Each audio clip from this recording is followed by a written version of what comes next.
नमस्कार, मैं हूँ राजीव और मेरे साथ आज जुड़ रही हैं सुगंधा सचदेव जी, जो फाउंडर हैं, संस्थापक हैं वेल्थ। बहुत स्वागत है सुगंधा जी। अब आप लोगों का वेल्थ रही हैं तो अ, ज़ाहिर तौर पे हाल में जिस एक एसेट क्लास ने बहुत अच्छी वेल्थ क्रिएट की है, उसमें हम नाम ले सकते हैं गोल्ड का, सिल्वर का, यानी बुलियन। तो लेकिन अब जिन लेवल्स पे ये आ गए हैं, मोटे तौर पे कहें कि भारतीय बाजार में चांदी लखटकिया हो गई, 1 लाख के ऊपर निकल गई। अंतर्राष्ट्रीय बाजार में सोना $3000 के ऊपर पहली बार पहुंच गया। ये लेवल्स जो हैं, क्या ये रुक करके थोड़ा-सा ये देखने के हैं कि हाँ, अब और कितना पैसा बन पाएगा या पैसा निकाला जाए? और क्या आपको लगता है कि इस तेजी में अभी और कुछ बचा हुआ है जिसका इंतज़ार करना चाहिए या फिर एक बार को पैसा अगर हाथ में है तो ले आना चाहिए? Good evening Rajiv ji. First of all thanks for having me on your show. Gold की बात करें तो it has been the most sought after investment product centuries से देखें तो, और it has kind of lived up to its expectation, जो काफ़ी सालों से हम इसको स्टोर ऑफ वैल्यू कहते हैं। अपने इसने अपनी इस रेपुटेशन को काफ़ी हद तक मेंटेन किया है। पिछले साल भी 21% तक के रिटर्न, और अगर ईयर टिल डेट भी देखें तो ऑलमोस्ट 14% तक के रिटर्न दिए हैं। It has been one of the best performing asset this year and last year also, और इक्विटीज को काफ़ी ज़्यादा आउट परफॉर्म किया है। यस, आपका ये क्वेश्चन कि क्या इस रैली में अभी भी और कुछ बचा है, यस, अभी भी इस रैली में बचा है। बिकॉज अभी अगर हम रिसेंट टाइम्स में देखें तो ट्रम्प साहब के आने के बाद बहुत ज़्यादा जियोपॉलिटिकल और इकोनॉमिक अनसर्टेनिटी बढ़ गई है। जो ग्लोबल ट्रेड इक्वेशन है वो काफ़ी हद तक चेंज होती जा रही है। ट्रम्प साहब ने अपने ट्रेडिंग पार्टनर्स के साथ एक टैरिफ वॉर को स्टार्ट किया है, जिससे ग्लोबल इकोनॉमिक ग्रोथ पे बहुत ज़्यादा मेजर इम्पैक्ट देखने को मिल सकता है। इन्फ्लेशन दोबारा से यूएस इकोनॉमी में बढ़ सकती है। अगर हम ब्रॉडली गोल्ड के कारणों की बात करें कि क्यों गोल्ड के प्राइसेस इतना बढ़ रहे हैं, इस साल भी देखें तो 15 टाइम्स न्यू रिकॉर्ड हाइस को गोल्ड ने टेस्ट किया है। और अभी इसी वीक गोल्ड के प्राइसेस ने ऑलमोस्ट 90,000 मार्क को क्लोज ही ऑलमोस्ट टेस्ट किया है। 89,796 का एक हाई लगा है डोमेस्टिक मार्केट में, और अगर हम इंटरनेशनल मार्केट्स की बात करें तो 3057 पर आउंस का लेवल इसने टेस्ट किया है। सो बहुत सारे कारण रहे हैं। लास्ट ईयर अगर हम देखें तो सेंट्रल बैंक्स की बहुत स्ट्रॉन्ग परचेजेस रही हैं। पिछले 3 साल से ही हम देखें तो बहुत स्ट्रांगली हम सेंट्रल बैंक की साइड से बाइंग आते हुए देख रहे हैं, अपवर्ड ऑफ 1000 टन्स। ये हुआ था रशिया यूक्रेन वॉर के बाद, जब वेस्टर्न वर्ल्ड ने रशिया के ऊपर सैंक्शंस लगाई और उनके एसेट्स को फ्रीज कर दिया। उसके बाद से डॉलर पे जो रिलायंस है ग्लोबली, अगर हम इकोनॉमीज की बात करें, कुछ हद तक कम होती जा रही है। और as an alternative to dollar they have been buying gold and adding gold to their reserves, और ये ट्रेंड काफ़ी स्ट्रांगली कंटिन्यूड है। इनफैक्ट आरबीआई भी अगर हम देखें तो ऑलमोस्ट पिछले 10 महीने से गोल्ड में बाइंग कर रहा है, बारिंग लास्ट मंथ जहाँ उन्होंने परचेजेस नहीं की है। But then otherwise if you see central bank China, Russia, Poland, ये सारी इकॉनमीज अपने गोल्ड रिजर्व्स को काफ़ी हद तक बढ़ा रहे हैं। ये एक बहुत स्ट्रॉन्ग ट्रेंड है जो इमर्ज हो रहा है। लास्ट ईयर अगर हम ओवरऑल ग्लोबल डिमांड की भी बात करें तो it rose by 1% to record figure of around 4974 metric tons. और ईटीएफ जो हम आउटफ्लोज आते हुए देख रहे थे 2020 ऑनवर्ड्स, वो भी काफ़ी हद तक स्टेबलाइज हुए इन 2024। और second half of the year अगर 2024 की बात करें तो इन्वेस्टमेंट फ्लोज काफ़ी हद तक बढ़े हैं। इवन दो ज्वेलरी डिमांड में हमने कुछ हद तक डिप आते हुए देखा because of the record high prices, but then overall जो इन्वेस्टमेंट डिमांड है वो काफ़ी हद तक बढ़ रही है। इंडिया में भी अगर हम देखें तो ईटीएफ में जो इनफ्लोज हैं वो काफ़ी हद तक बढ़ रहे हैं। बट स्टिल अगर हम इन्वेस्टमेंट पर्सपेक्टिव की बात करें तो gold is still an under owned asset. अगर हम ओवरऑल म्यूचुअल फंड के एयूएम की बात करते हैं तो gold is only 0.9% of total mutual fund AUM. So ये ट्रेंड मुझे लग रहा है काफ़ी हद तक बढ़ रहा है, because as a hedge against currency volatility, geopolitical uncertainty and economic uncertainties, और जो हम रिस्की एसेट्स में काफ़ी हद तक वॉलेटिलिटी आते हुए देख रहे हैं। So as a hedge again to enhance your returns in your portfolio and as a portfolio diversification tool, gold की डिमांड काफ़ी हद तक ग्लोबली एंड इन इंडिया बढ़ती जा रही है। सो नाउ जी। Coming back to your question कि अभी आगे क्या लग रहा है। सी, मार्केट में ऑलरेडी हमने काफ़ी ज़्यादा एक रन अप ऑलरेडी आते हुए देखा है। सो बहुत ज़्यादा तेज़ी अभी यहाँ से नज़र नहीं आ रही है। But yes, longer term horizon की बात करें तो अभी भी गोल्ड एक डिमांड में ही रहेगा। Gold prices will remain buoyed, because dollar index में अगर हम देखें तो इस साल 110 और लेवल से अब तक अगर हम देखें 103.19 तक का डॉलर इंडेक्स ने लेवल टेस्ट किया। इसका बहुत बड़ा फायदा मिला है गोल्ड के प्राइसेस को। इसके साथ साथ जो रेट कट का एनवायरनमेंट पिछले साल से चल रहा है, be by the US Fed and the Bank of England, ECB, सबने ही रेट कट किए। सो ये फैक्टर भी गोल्ड के प्राइसेस को काफी ज्यादा अट्रैक्टिव बना रहा है, बिकॉज जब भी इंटरेस्ट रेट्स कट होते हैं तो गोल्ड की जो इन्वेस्टमेंट अपील है वो काफी हद तक बढ़ जाती है, because gold is a non yielding asset. और फेड ने भी अपनी रीसेंट मीटिंग में भी इंडिकेट किया है कि इस साल 2 रेट कट्स हो सकते हैं। इवन दो उन्होंने ग्रोथ को लेके चिंता जताई है, उन्होंने ये भी मेंटेन किया है कि इन्फ्लेशन दोबारा से यूएस इकोनॉमी में बढ़ सकती है।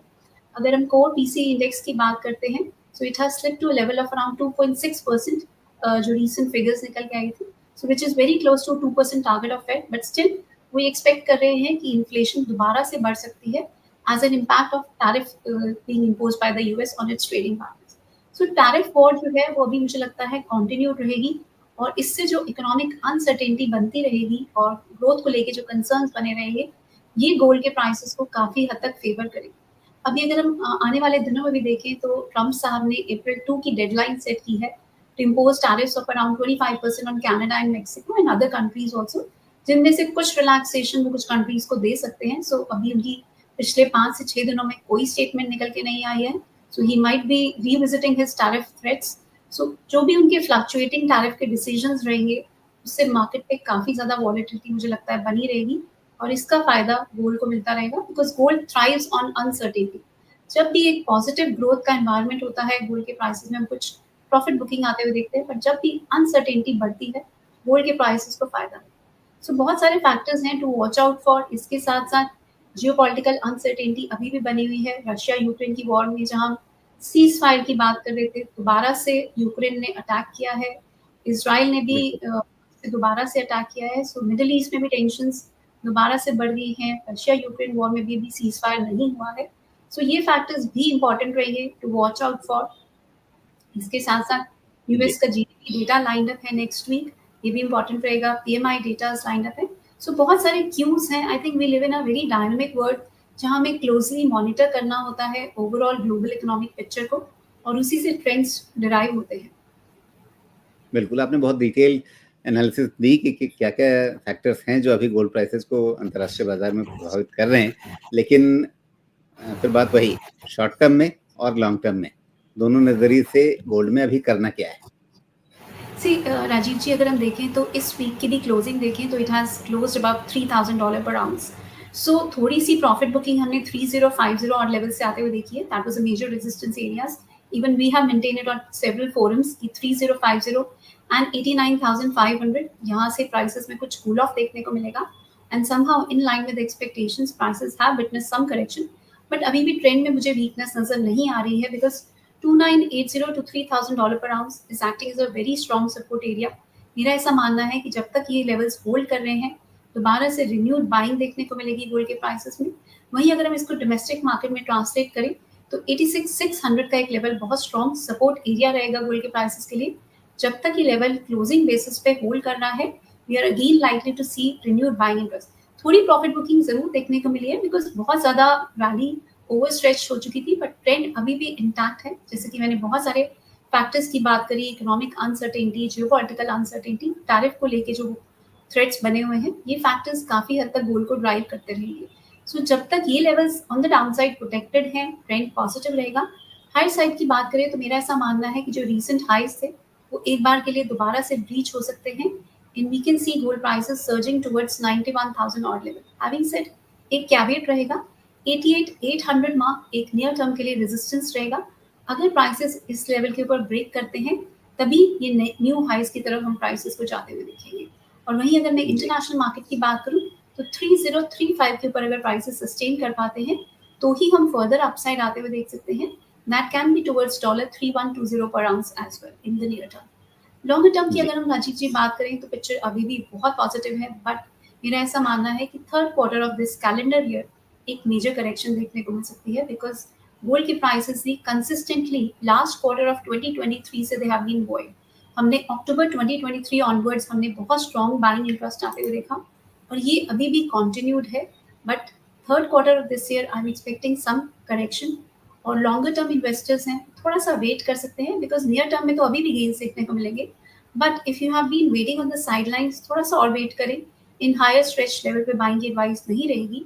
आप अपने रिटर्न्स को एनहांस कर सकते हैं अगर आप थोड़ा-सा वेट करें। अगर आपने इस करंट वैली को मिस कर दिया है, आपको दोबारा से 81,000 से 79,000 ऑड लेवल्स मिल सकते हैं। मेरा ऐसा मानना है, but yes we will also evolve the ongoing economic equation जो बैकड्रॉप रहेगा, उसके हिसाब से हम भी अपने लेवल्स को ज़रूर रिवाइज़ कर सकते हैं। बट अभी मेरा ऐसा मानना है एंड 79,000 से 81,000 तक के लेवल्स देखने को मिल सकते हैं। वहाँ पर आप स्टैगर्ड वे में बाइंग कर सकते हैं। अगर आप गोल्ड में लोअर लेवल्स पर एंट्री लेते हैं, तो आपको अगले साल तक के लिए बहुत स्ट्रॉन्ग रिटर्न्स देखने को मिल सकते हैं। मेरा ऐसा मानना है कि नेक्स्ट ईयर गोल्ड के प्राइसेस 1 लाख मार्क को भी टच कर सकते हैं। सो अभी जी, भी गोल्ड में जो एक परसिस्टेंट बुल ट्रेंड है 2016 ऑनवर्ड्स चल रहा है, ये अभी भी इंटैक्ट है। In fact this can continue in 2026 as well. 2026 के बाद मुझे ज़रूर लगता है कि प्राइसेस एक कंसोलिडेशन मोड में चले जाएंगे। बट अभी ट्रम्प साहब के आने के बाद जिस तरीके से अनसर्टेन एनवायरनमेंट बना हुआ है और रेट कट की एक्सपेक्टेशंस बनी हुई हैं, that will continue to drive gold prices well into 2026 as well. Ji.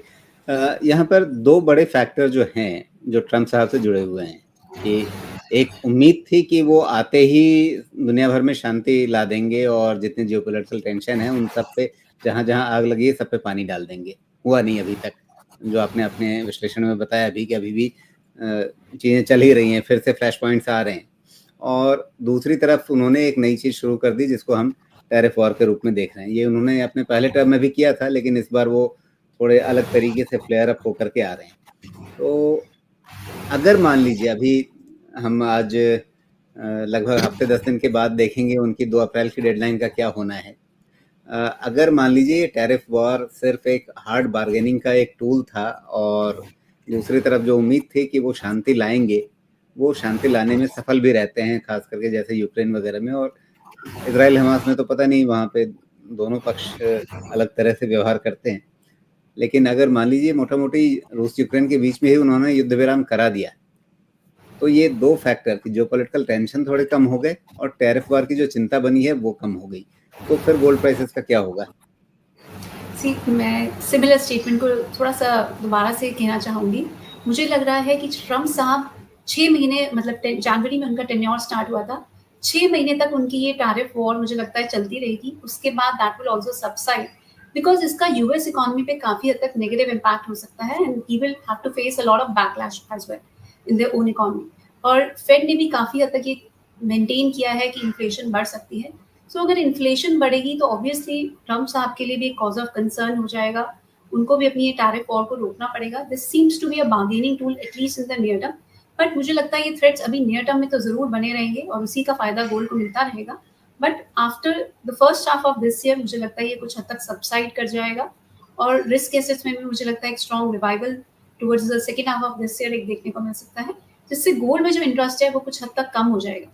Second factor जो सीज़ फायर की बात हम काफ़ी टाइम से सुन रहे हैं, वो अभी तो नहीं हुई है। सो टेंशन्स पॉसिबली नियर टर्म में एस्केलेट हो सकती है। But I think in the second half of this year कुछ हद तक हम सेटलमेंट भी आते हुए देखेंगे। सीज़ फायर एग्रीमेंट भी मुझे लगता है पीस एग्रीमेंट साइन हो सकते हैं बिकॉज़ ये वॉर रशिया और यूक्रेन की वॉर काफ़ी टाइम से चल रही है। It should and possibly this year. अगर ऐसा होता है तो गोल्ड पे एक नेगेटिव इम्पैक्ट देखने को मिलेगा and that is the reason मैंने काफ़ी एक डाउनसाइड करेक्शन के लेवल्स भी मेंशन किए हैं and I am expecting those levels of around 81,000 to 79,000। ये मेरा मानना है कि थर्ड क्वार्टर में ऐसी काफ़ी ज़्यादा पॉसिबिलिटी बन रही है कि लोअर लेवल्स मिलेंगे और उन लोअर लेवल्स पर अगर आप इन्वेस्टमेंट करते हैं तो आपके अगले साल के लिए रिटर्न्स भी कुछ हद तक एनहांस हो सकते हैं। जी। अच्छा, काफ़ी सारे ऐसे फैक्टर्स होते हैं जो सोने और चांदी में मतलब कॉमन होते हैं, एक जैसे रहते हैं, लेकिन चांदी में कई चीज़ें अलग से भी काम करती हैं। तो चांदी का आपका आउटलुक क्या है, आगे का नज़रिया क्या है और वहाँ पे कौन-सी चीज़ें इसको सबसे ज़्यादा असर डालेंगी? अगर थोड़ा-सा हम अगले कुछ महीनों या इस पूरे साल का 2025 का एक नज़रिया लेके चलें। तो चांदी लास्ट ईयर भी और अगर हम कुछ दिन पहले तक देखें चांदी was out performing gold, but अभी रीसेंट टाइम्स में जो हमने रुपी एप्रिसिएशन भी आते हुए देखी है उसका थोड़ा सा नेगेटिव इम्पैक्ट चांदी के प्राइसेस को मिला है। बट स्टिल चांदी में भी एक बहुत स्ट्रॉन्ग गेन्स देखने को मिले हैं। ऑलमोस्ट 12.5% तक के गेन्स इस साल देखने को मिले हैं। लास्ट ईयर भी हमने 17% तक के गेन्स आते हुए देखे।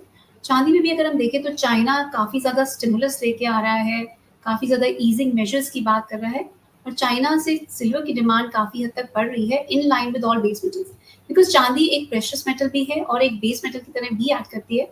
इसकी इंडस्ट्रियल एप्लीकेशंस में काफ़ी ज़्यादा डिमांड रहती है। और अगर हम देखें तो चांदी इलेक्ट्रॉनिक सेगमेंट में, सोलर पैनल्स में, इलेक्ट्रिक व्हीकल्स और 5G टेक्नोलॉजी में काफ़ी हद तक यूज़ होती है। Even though it also draws its strength from gold, और जहाँ गोल्ड की हम सेफ हेवन डिमांड को बढ़ते हुए देख रहे हैं, सिल्वर में भी हम सिमिलर सेफ हेवन डिमांड आते हुए देख रहे हैं। बट वहीं इसके साथ साथ इंडस्ट्रियल डिमांड सिल्वर की काफ़ी हद तक बढ़ी है पिछले कुछ सालों में, स्पेशली 5G टेक्नोलॉजीज। और जैसे जैसे वर्ल्ड ग्रीन एनर्जी की तरफ ट्रांजिशन कर रहा है, मुझे लगता है सिल्वर की डिमांड 2030 तक काफ़ी ज़्यादा बढ़ सकती है। और अगर हम सप्लाई की भी बात करते हैं तो सप्लाई भी डिमांड को मैचअप नहीं कर पा रही है। 2025 would be the fifth year जहां silver market will remain in a deficit. और ग्लोबल सिल्वर डिमांड की भी अगर हम बात करें तो इस साल भी 1.2 बिलियन आउंसेस रहने की एक्सपेक्टेशन है। सो मेरा ऐसा मानना है कि जो ETFs में भी डिमांड निकल के आ रही है और इंडस्ट्रियल डिमांड भी है, और जिस तरीके से हम सेफ हेवन डिमांड आते हुए देख रहे हैं, सो ये सारे फैक्टर्स सिल्वर को काफ़ी हद तक फेवर करेंगे। और हम ओवरऑल ब्रॉडली भी मेटल सेक्टर में काफ़ी स्ट्रॉन्ग डिमांड आते हुए देख रहे हैं। अगर हम कॉपर, जिंक, एल्यूमिनियम सब में ही देखें तो टैरिफ वॉर की वजह से जो सप्लाई को लेके कंसर्न्स बने हुए हैं, उसका इम्पैक्ट हम सारे ही इंडस्ट्रियल मेटल्स पर आते हुए देख रहे हैं। सो सिल्वर का भी इसको काफ़ी फायदा मिल रहा है। मेरा ऐसा मानना है कि सिल्वर इस साल गोल्ड को आउट परफॉर्म कर सकती है। लास्ट ईयर क्लियरली गोल्ड ने सिल्वर का आउट परफॉर्म किया था, बट इस साल silver is likely to outperform, because silver के प्राइसेस की बात करें तो $31 to 32 एक बहुत स्ट्रॉन्ग हर्डल एरिया बना हुआ था। प्राइसेस ने इस लेवल को कन्विंसिंगली सरपास किया है। डोमेस्टिक मार्केट में भी 1 लाख मार्क को प्राइसेस ने एक बार क्रॉस किया है, इवन दो थोड़ी करेक्शन हमने हाई लेवल से आते हुए देखी है, but still prices have been able to hold above that level for some time. So ये एक कॉन्फिडेंस देता है कि ये रैली फर्दर कंटिन्यू हो सकती है। अगर मैं इंटरनेशनल मार्केट की बात करूं तो I see this rally extending towards $36 per ounce and then $42 पर आउंस एज वेल। थोड़ा सा ये लंबा समय का नजरिया रहेगा। और वहीं अगर हम डोमेस्टिक मार्केट में बात करें तो 1,10,000 से 1,25,000 तक के level slightly longer term perspective में हम आते हुए देख सकते हैं। डाउन साइड में सपोर्ट्स की बात करें तो 94,000 से 91,000 एरिया एक स्ट्रॉन्ग सपोर्ट जोन रहेगा, और वहीं हाई साइड में 1,10,000, 1,15,000 and then 1,25,000। These are the possible upside levels for silver. जी। अच्छा, चूंकि काफ़ी बढ़ गए हैं इनके दाम सोने और चांदी के, तो चूंकि आप वेल्थ मैनेजमेंट पर अब फोकस कर रही हैं, तो वेल्थ मैनेजमेंट में एक सीधा-सीधा होता है थोड़ा डायनामिक अंदाज से कि जो चीज़ ज़्यादा बढ़ गई उसका हिस्सा घटाओ, जो चीज़ सस्ती हो गई उसका हिस्सा थोड़ा बढ़ाओ। क्या इस तरह का कुछ आप चर्निंग अपने वेल्थ कस्टमर्स को बता रही हैं कि हाँ ठीक है, अगर सोने में आपको बढ़िया पैसा बन रहा है, वहाँ से थोड़ा निकालो, इक्विटी में बहुत सस्ता हो गया है, वहाँ थोड़ा बढ़ाओ एक्सपोज़र, या जो भी आपका नज़रिया हो, अभी किस तरह से रीबैलेंसिंग कर रही हैं आप अपने एसेट क्लासेस के बीच में? राजीव जी, थोड़ा सा मैं यहाँ पे आपको मेंटेन करना चाहूँगी। We are into research, we are not into wealth management, but yes हम अकॉर्डिंगली जहाँ पर भी अगर हमें लगता है कि प्रॉफिट बुकिंग करने की, वी आर इनटू रिसर्च। सो जहाँ पर भी हमें लग रहा है जिस एसेट में भी ओवर स्ट्रेच्ड है, definitely we are giving updates to our client accordingly. Yes, equities में भी 21,800 मार्क पर हमने निफ्टी में बहुत स्ट्रॉन्ग सपोर्ट एरिया को मेंटेन किया और वहाँ से हमने एक स्ट्रॉन्ग रैली आते हुए देखी है। सो अभी इक्विटीज नियर टर्म में थोड़ा सा मुझे लग रहा है अप्रैल ऑनवर्ड्स अच्छा परफॉर्म कर सकती हैं। मार्च एंड में अभी भी मेरा बहुत पॉजिटिव आउटलुक नहीं है, इवन दो लोअर लेवल से हमने काफ़ी रिकवरी आते हुए देखी, but then we are very cautious on equities even currently, because ये जो ग्लोबल ट्रेड वॉर के कंसर्न्स बने हुए हैं, इसका इम्पैक्ट हमने global equities and domestic equities पे काफ़ी हद तक आते हुए देखा। गोल्ड सिल्वर में अभी भी हम बाय साइड पे ही रहेंगे, बिकॉज अभी भी मुझे नहीं लग रहा कि प्राइसेस टॉप आउट हो गए हैं। सिर्फ एक कूल ऑफ जरूर देखने को मिला है, अभी भी ये रैली कंटिन्यूड रहेगी, but yes in April we would certainly be going a bit aggressive in terms of equities. So अभी नियर टर्म के लिए गोल्ड एंड सिल्वर में मुझे लगता है इन्वेस्टेड रहें, और अगर आप लॉन्गर टर्म इन्वेस्टर्स हैं तो थोड़ा वेट करें। इक्विटीज में भी मुझे लग रहा है थोड़े डिप्स आएंगे, डिप्स पे ही बाइंग करना अप्रोप्रिएट रहेगा। अभी भी मार्केट में थोड़ी सी करेक्शन और देखने को मिल सकती है, इवन दो 23,400 तक की हमने रैली आते हुए देखी है, बट थोड़ा सा डिप मुझे लगता है यहाँ से देखने को मिल सकता है, और ये रैली वहाँ से दोबारा कंटिन्यू हो सकती है। 23,800, 24,200 तक की अपसाइड निफ्टी में भी मुझे लगता है देखने को मिल सकती है, and accordingly we are advising our clients as well. जी, सुगंधा जी, आपकी फर्म के नाम से मुझे लगा कि हाँ आपने शायद वेल्थ मैनेजमेंट भी शुरू किया है, लेकिन अगर आप अभी रिसर्च पे फोकस्ड हैं तो उस माध्यम से आप निवेशकों को एनलाइटन कर रही हैं, और शुभकामनाएं कि आप आगे वेल्थ मैनेजमेंट की तरफ भी बढ़ जाएँ। फिलहाल आज की इस चर्चा में आप जुड़ी, बहुत-बहुत धन्यवाद आपका। कोई Thank disclaimer, you, Rajiv. Disclosure जो आप अपनी ओर से देना चाहें? Rajiv ji, I'm personally not having any positions in the MCX futures or futures, but yes, I'm personally holding gold bonds as well as physical gold. जी, बिल्कुल। तो बहुत-बहुत धन्यवाद एक बार फिर से आपका, सभी दर्शकों का भी धन्यवाद जो लाइव देख रहे थे या आगे भी हमारी इस बातचीत को देखेंगे, और सबसे अनुरोध कि अगर आपने अभी तक हमारे इस चैनल को सब्सक्राइब नहीं किया है तो ज़रूर कर लीजिए, और अगर आप हमें फेसबुक पर देख रहे हैं तो हमारे पेज को लाइक कर लीजिए। फिलहाल अभी इतना ही। नमस्कार।